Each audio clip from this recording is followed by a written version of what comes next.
Cet après-midi, avec Thomas, on a prévu de peser les ours polaires. La pesée chez les animaux, c'est forcément très important. Ça va être un des principaux indicateurs de la bonne santé de nos animaux. On sait toujours plus ou moins quel poids ils doivent avoir pour être en bonne santé selon les périodes. C'est là. Bonjour, bonjour. C'est la grosse sieste. Bah dis donc. Oh les yeux. Loulou. Hein, il est quelle heure? Ouais, c'est un peu ça. Bon, Oh là là. elle fidèle elle-même, écoute-moi. Toute noire. Oh la tête. Chez nous, on a du mal à trouver les ours polaires. C'est de plus en plus des ours bruns qu'on trouve dans nos enclos. Quintana n'est jamais blanche. Même quand elle est dans l'eau, on a du mal à la voir blanche. Ça va, poulette? On leur a mis à disposition des tas d'écorces un petit peu partout dans l'enclos, dans le bâtiment. Ils adorent d'abord aller dans l'eau et ensuite se rouler dans l'écorce. Donc forcément, voilà, on voit que Quintana a fait un petit câlin à son lit d'écorce avant qu'on arrive et elle est toute noire. Elle était à 277 il y a une semaine. Okay.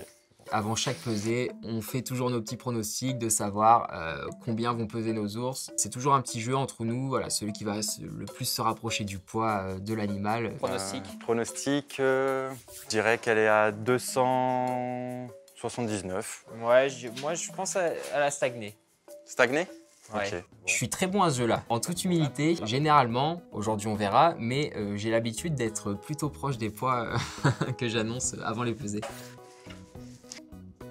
Le Graal pour nos ours polaires, vraiment, c'est la pâtée pour chien. Nous, on va beaucoup s'en servir quand on va faire de l'entraînement médical avec eux et quand on va également les désensibiliser à toutes sortes de choses. Et la pesée, ça en fait partie. Ça paraît pas comme ça, mais ça peut être effrayant pour eux de monter sur une balance comme ça, qui en plus ça fait un petit peu de bruit. Donc on va les récompenser avec de la pâtée pour chien.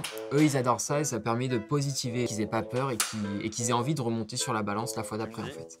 Quintana? Tu es là, ma belle? Quintana, je t'ouvre. Tiens ma nénette. Ouais. 274. 274, ouais. Bon, bah, on a perdu un peu de poids. Le verdict tombe et Quintana pèse 274 kg. Nous, le but, c'est qu'elle perde pas trop, qu'elle prenne pas trop. Donc, on est plutôt content de ce poids. Et ce qu'il faut retenir surtout, c'est que je suis le plus proche du poids par rapport à Thomas. Donc, première manche gagnée pour moi. Maintenant, ça va être au tour de Aaron. Aaron était à 432 le 6 mai. Bah, 430. Moi, je dirais par contre qu'il est resté pareil, lui. Aaron, je t'ouvre. Va-t-il être coopératif aujourd'hui? Tiens, mon garçon. Tiens, bonhomme. C'est parfait, ça, mon chouchou. 423. 20... C'est bien comment il reste sur la balance. Ouais. Il a fait des progrès. Ça, c'est cool, ouais. Par contre, on n'a pas encore appris à manger. Le verdict, du coup, on voit qu'il a perdu du poids, comme je l'avais dit. Donc, il a perdu un tout petit peu plus que ce que j'avais dit. Mais, encore une fois, ce qu'il faut retenir, c'est que c'est moi qui me rapproche le plus de son poids. C'est le plus important. Ouais, franchement, c'est hyper positif, là. Il bouge pas. Ouais. Puis il a pas hésité ni rien, c'est cool. C'est parce qu'il vient de se réveiller, ça. Ouais, c'est ça. Il n'est pas encore conscient qu'il a l'occasion de faire des bêtises. Il faut savoir que Aaron, notamment, prend la balance pour un jouet. C'est arrivé très souvent qu'en montant sur la balance, il pense qu'à une seule chose, c'est faire des bêtises, c'est casser la balance. Et aujourd'hui, il a été merveilleusement calme, peut-être parce qu'il était encore un petit peu endormi aussi. Tout a été positif pour nous, pour les ours. Donc on est content de cette pesée, ça s'est très bien passé. Je suis passé avec un marteau. J'ai décidé de leur donner une noix de coco chacun parce qu'ils adorent la noix de coco. Je la casse un petit peu, ensuite je leur donne et comme ça, voilà, ça fait la petite récompense finale. Ils sont contents, on est contents, donc c'est top.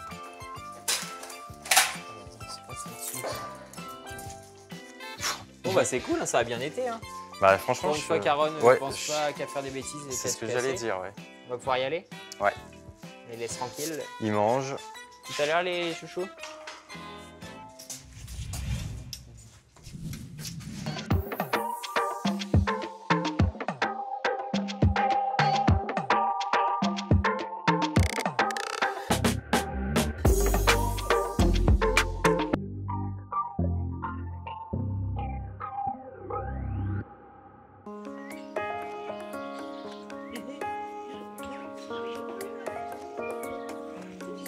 Je me dirige vers le bâtiment des Mangoustes. Ce sont des nouvelles arrivées au parc. On a accueilli il y a quelques semaines des mangoustes naines. Elles portent bien leur nom, elles sont vraiment très petites. Elles mesurent les 20-25 cm adultes, donc elles sont vraiment minuscules. C'est du coup une femelle pour 2 mâles. Elles vivent en société matriarcale, donc c'est la femelle qui va dominer le groupe. Donc 2 mâles parce qu'elle va en choisir un des deux pour la reproduction. C'est de la hiérarchie, c'est comme ça que ça fonctionne. Donc là, on va dire qu'on est un peu en période test parce que nous, c'est la première fois qu'on travaille aussi avec des mangoustes. Les mangoustes naines, elles viennent d'Afrique centrale et de l'Est, de l'Éthiopie à l'Angola. Oui, mes petits loups.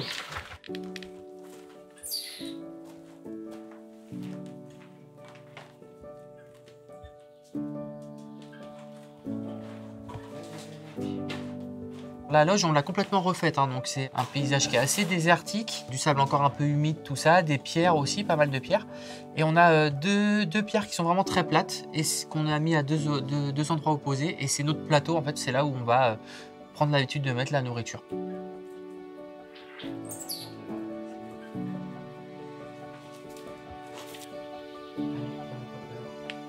Je pose la nourriture, je la distribue sur les 2 tablettes, mais l'idée c'est pas de sortir, de repartir direct.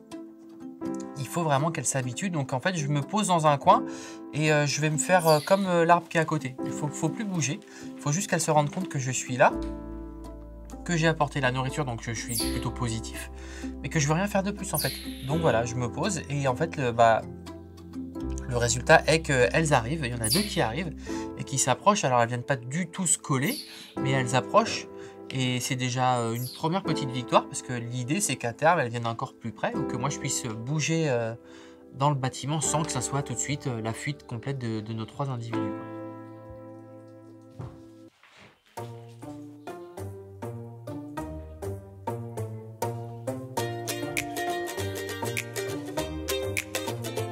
Il faut apprendre à les connaître, il faut se faire connaître d'elles, tout ça.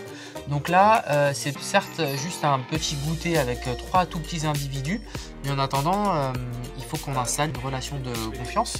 Je reste avec elle un petit peu pour que, au niveau des odeurs, au niveau du stress, tout ça, hop, elle s'approche, qu'elle voit que moi je suis cool et qu'il n'y aura pas de problème avec moi. Et l'idée, c'est qu'à terme, petite vérification, elle est à côté de moi, je vais voir si elle me plaît, un comportement, tout comme on ferait avec n'importe quel autre animal.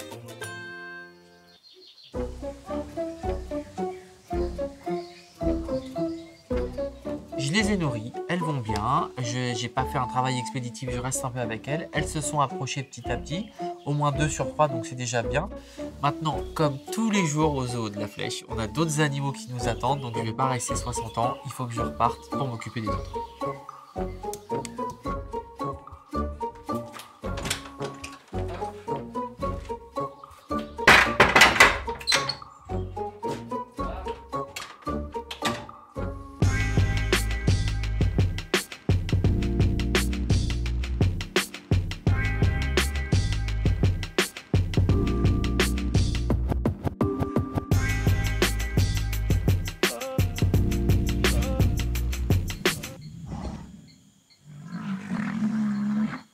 Les riris, les nonos, les rhinos.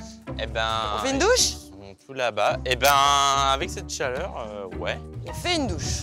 S'ils veulent bien venir. C'est la fin de journée. On ne va pas tarder à rentrer les rhinos avec Jonathan. Mais au vu de cette chaleur, on se dit, pourquoi pas une petite rhino shower? Ça fait longtemps. Les gars.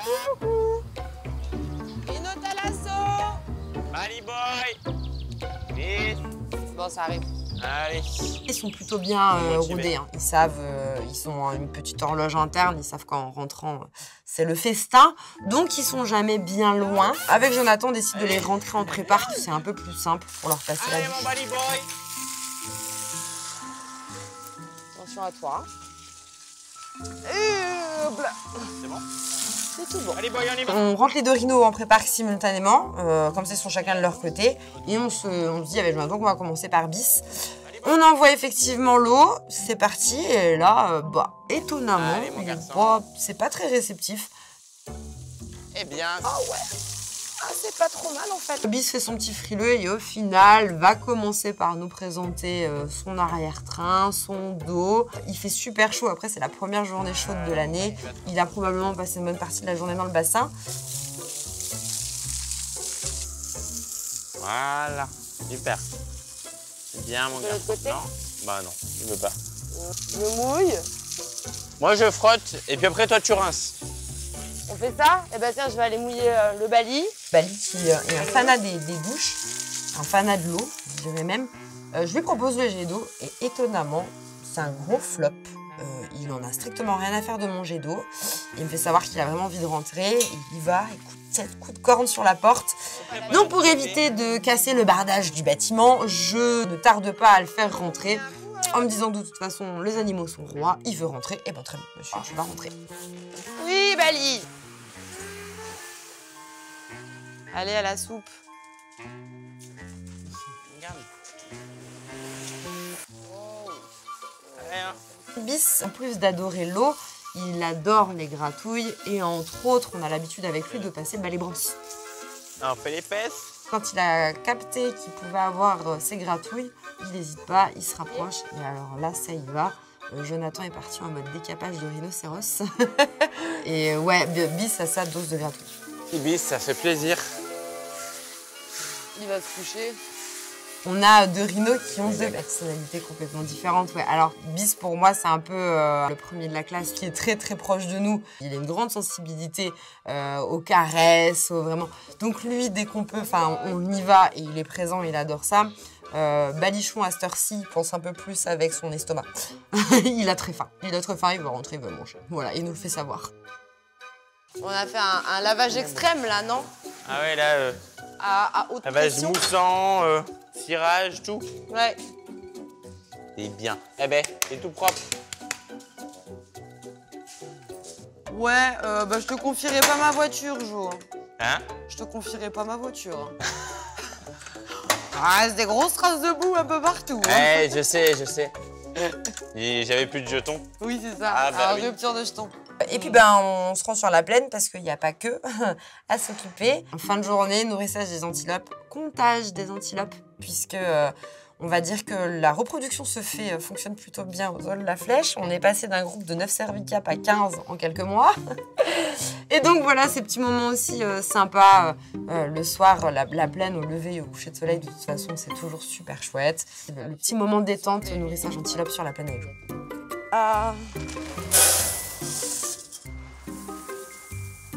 On y va avec nos deux seaux remplis à ras-bord de granulés. Et on va ouvrir nos baumas, en fait, qui sont nos lieux de la chambre de nuit, j'ai envie de dire, des antilopes. On ferme la journée pour pas que les rhinos y rentrent.